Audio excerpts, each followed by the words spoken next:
Bwana Mama Dangote ameweza kutoa sifa nyingi kwa Zuchu na kumwambia Zuchu ni moja kati ya mwanamke ambaye anajielewa na kujitambua, na pia tumeweza kuona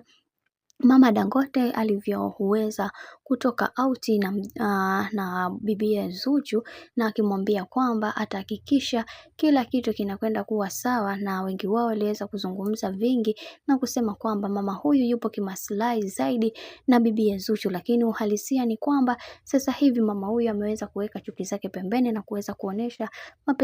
mapenzi yake ya dhati kwa bibie Zuchu, na kuwafanya watu wengine waendelee kuenjoy na kumfuatilia zaidi katika kila hatua ya maisha ambayo inayoendelea. Na wengi wao waliweza kufunguka na kusema kwamba kwenye hiki ambacho kinachoendelea sasa, watu wengi wanatamani kuweza kuelewa na kutambua ni namna gani ambavyo mambo yanavyozidi kuwa mambo, na wengi wao waliweza kuzungumza mengi na kusema kwamba yatupaswa kuweza kuwa makini kuweza kuhakikisha kila kitu kinakwenda kuwa sawa kwa upande wa bibie Zuhura.